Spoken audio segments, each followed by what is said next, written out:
My cousin Danny was the outdoorsy one, always had been. So when he suggested we do a backyard campout at my aunt's place the summer I turned 11, it made sense that he be the one running the whole thing. His older sister Maya had done it with her friends the year before, and Danny had been talking about doing his own version ever since. I was just happy to be included. My aunt's backyard was one of those old, deep lots that backed up against a tree line. Not a full forest, just a thick stretch of oaks and brush separating her property from the neighborhood behind it. It felt bigger at night.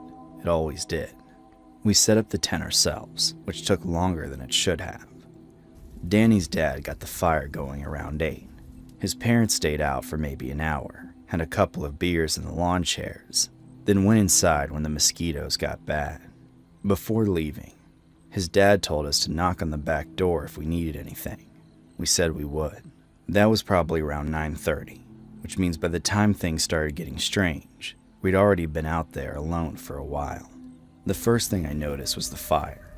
Maybe an hour after Danny's parents went in, I looked up from my Game Boy and realized it had gotten bigger. Not dramatically, but we hadn't added any wood. We'd actually let it die down since we were planning on sleeping soon.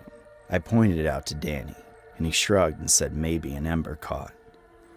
I figured he was probably right. We started talking about this kid at school who supposedly gotten caught shoplifting. Regular summer night stuff. I wasn't thinking about the fire anymore. About 20 minutes later, I noticed a smell. Sweeter than wood smoke. Almost like a cigarette. Danny smelled it too. We looked around and didn't see anything. He said it was probably drifting from a neighbor's yard. That made sense to me. But something about that smell made me feel like we weren't alone anymore.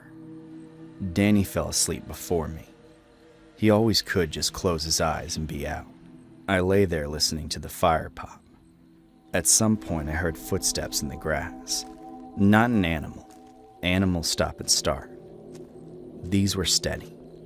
I held still until they finally stopped somewhere behind the tent, near the tree line. I told myself it was Danny's dad checking on us, but the back porch light never came on. When I unzipped the tent slightly and looked toward the house, all the windows were dark. I zipped back up and lay there a long time. The footsteps didn't return. Eventually I convinced myself I'd half imagined it. That strange place between almost asleep and fully awake where sounds get warped. I've talked myself out of a lot of things in my life. That night I was getting good practice. I'm not sure what woke me, but when I opened my eyes, the tent was brighter than it should have been. Orange.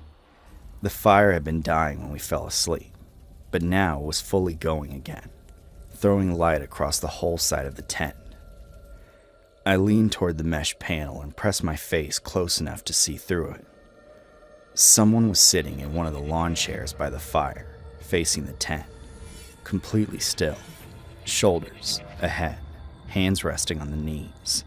Not Danny's dad.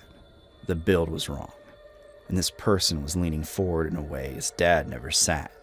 I woke Danny. He looked, went quiet, then said it was probably just shadows playing off the chair back. Maybe. The fire does strange things. I decided to believe him because I had to. We lay back down, but neither of us spoke. The sleeping bags felt thin. The tent felt thin. I was staring up at the mesh vent when Danny whispered, "Do you think we should get my dad?" I said yeah. We both knew we should have done it 10 minutes ago. Danny started to sit up to unzip the tent. That's when it happened. The tent wall to my left pushed inward sharply. I turned my head, and before I could process what I was seeing, a hand punched straight through the mesh panel and grabbed my ankle. Not through the zipper, through the mesh itself. The grip was immediate and crushing, large adult fingers wrapping all the way around. I felt myself being pulled before I could even react. The sleeping bag peeled off as I slid across the tent floor. I grabbed at the ground sheet, but it just bunched under my fingers. Danny was screaming my name, and it sounded like it was coming from another room. The tent peg on that side ripped out, and the whole wall caved inward as I was dragged through the gap and out into the grass. The cold hit me first, then the smell. That same sweet, wrong smell from earlier. Except now it was everywhere, right on top of me. I was on my back, moving fast, the grass cold and wet against my neck and arms, the tree line coming toward me.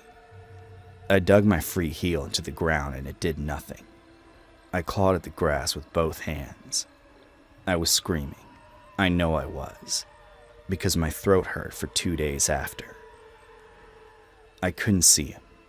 He was behind me, dragging me by one ankle.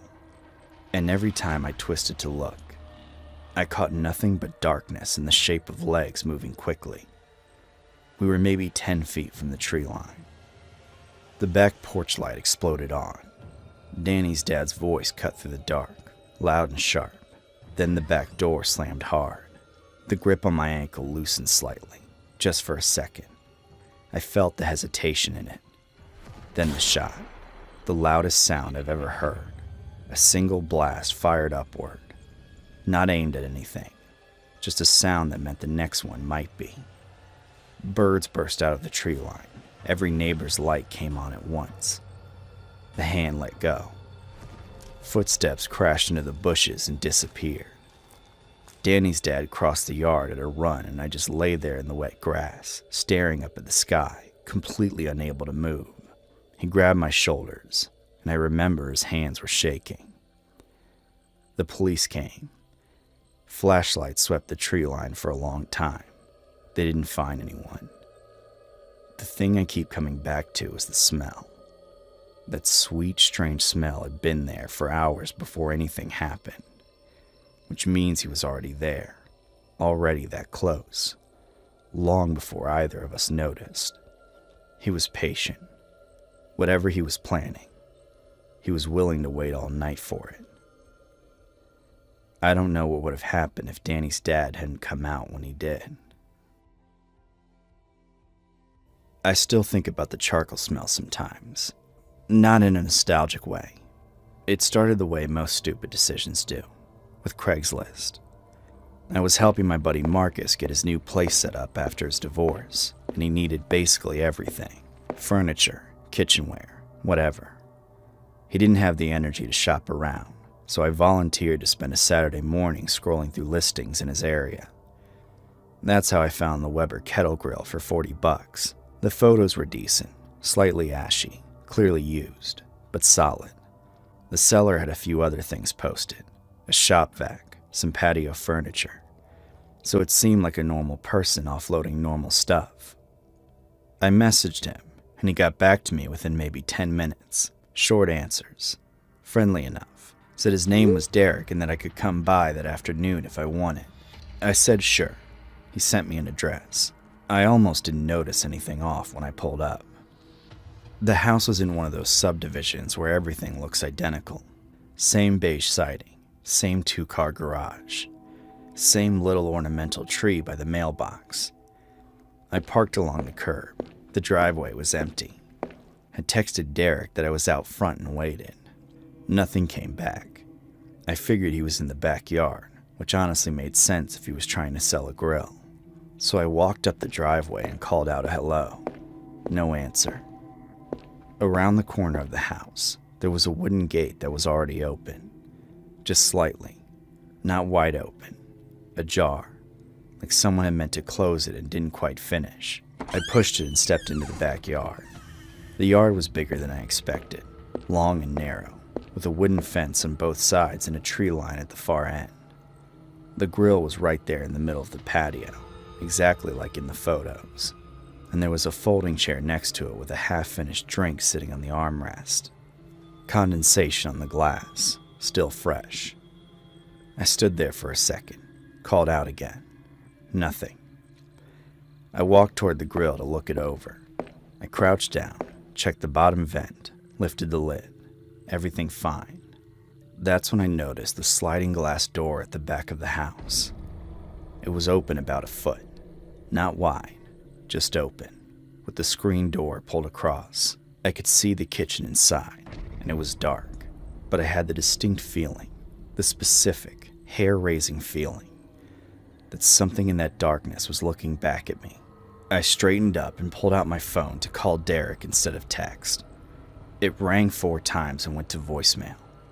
His voicemail greeting was generic.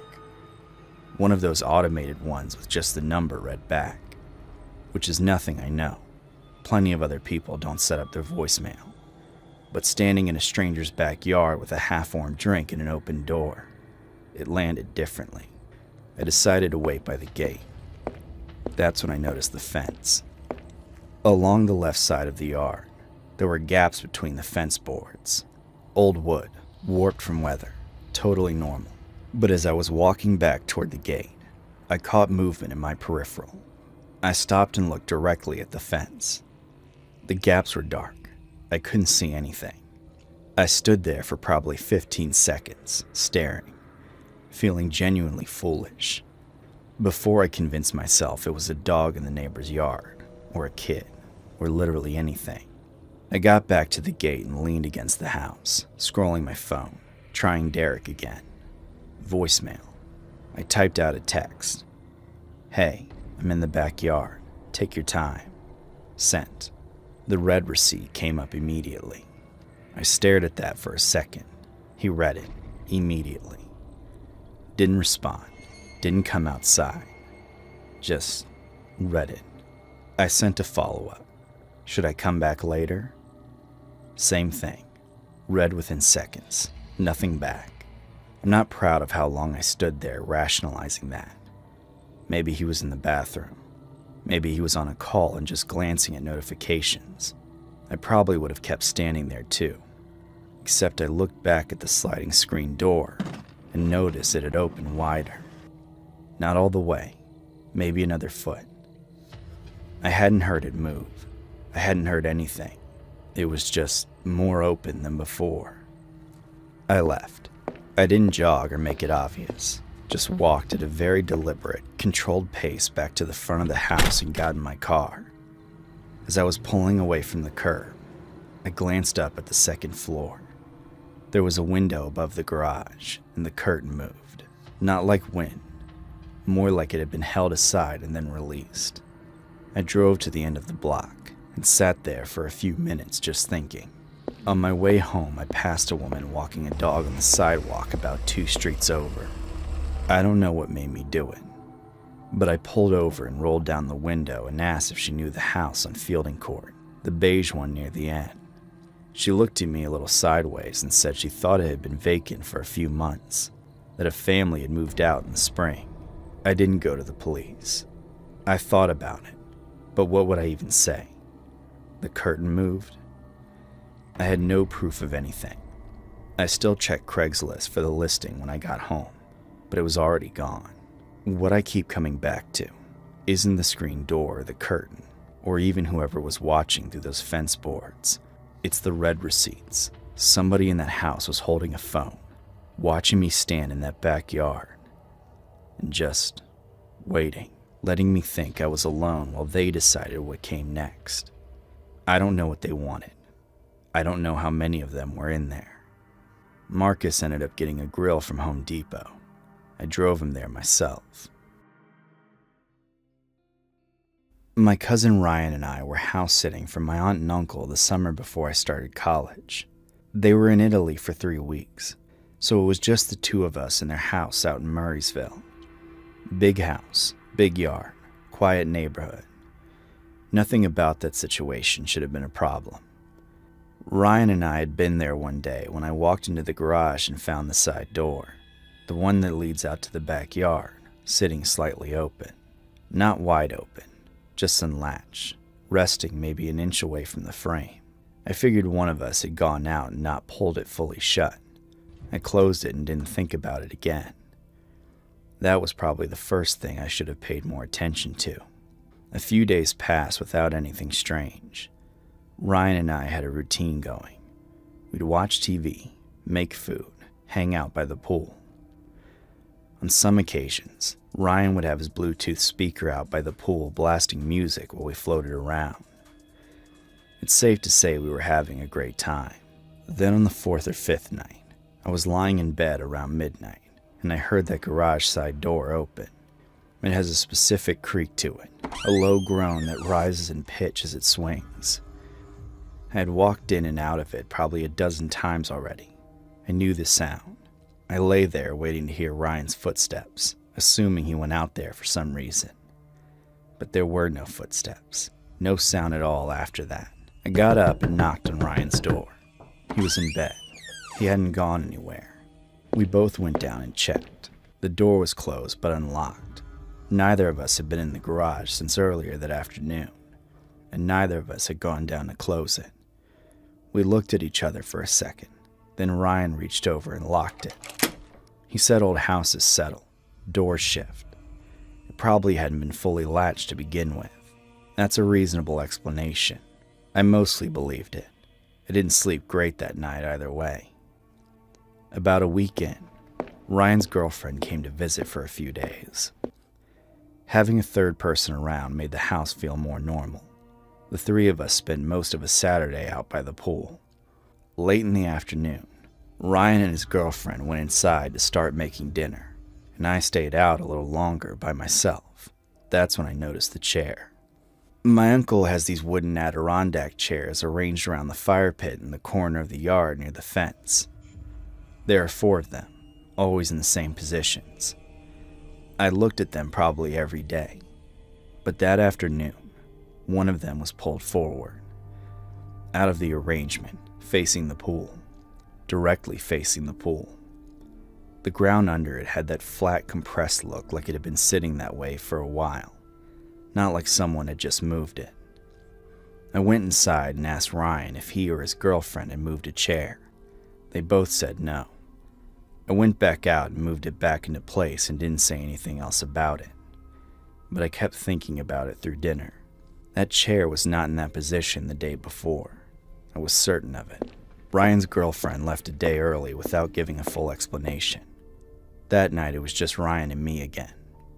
Around 9 p.m., I noticed the garage side door wasn't fully latched. I pushed it shut. An hour later I walked by and it was open again. Same amount, just resting slightly ajar about half an inch. Ryan said the latch was probably worn. That was a reasonable explanation. I accepted it. I went to bed that night with my bedroom door closed. I don't normally sleep with it closed, but that night I just wanted it shut. I woke up at 3:14 a.m. to a low scraping sound, like something heavy being dragged across concrete. I lay still for a second trying to make sense of it, then got up and moved to the window. Down in the backyard, one of my uncle's Adirondack chairs was being dragged slowly across the yard. A man was pulling it, positioning it deliberately in front of the pool, facing the house, and in the pool itself, lit up faintly by the underwater lights. Another man was swimming slow, calm laps like he had nowhere to be. I just stared for a second. I couldn't process what I was seeing. Then I pushed the window open and shouted down at them, "Hey, who are you guys?" That was a mistake. Both of them stopped at exactly the same time. The swimmer turned and looked up toward my window. The man with the chair straightened up slowly. Neither of them said anything. Then the man by the chair reached down and picked something up off the ground near the pool edge. I couldn't make out exactly what it was, but the way he held it at his side told me enough. The swimmer climbed out without rushing. They looked at each other once, then both started walking toward the house. Not running, walking, direct and unhurried, like they had already thought through what came next. I pulled back from the window and grabbed my phone. My hands weren't steady. I called 911 and told the operator there were 2 men in the backyard and that they were approaching the house. She told me to stay on the line and that units were on the way. I screamed down from the window that the police were coming. They didn't stop, didn't even slow down. I heard the back door take the first impact, then the second, then the frame gave. Their footsteps came through the kitchen, steady and unhurried, and then hit the stairs. I had my back against the far wall. I could hear them in the hallway, both of them. Then my door handle moved. It moved again, harder. Then I heard the distinct sound of metal being worked at. They were going after the handle itself, trying to knock it loose from the door. Then Ryan's voice came from down the hall, shaky but loud. I've got a shotgun and the cops are already on their way. Get out of this house. And then the sound. A pump action racking. Unmistakable. Then another. The kind of sound that doesn't leave any room for interpretation. Everything stopped. 3 seconds of silence. Then I heard footsteps, fast this time, moving away from my door, back down the hall, down the stairs, and now through the back of the house. The rear door swung and slammed. Then nothing. The police arrived about 4 minutes later. They cleared the house and found the broken back door, the damaged handle on my bedroom door, and wet footprints through the kitchen and up the stairs. 2 sets. When they were gone, I found Ryan sitting on the edge of his bed.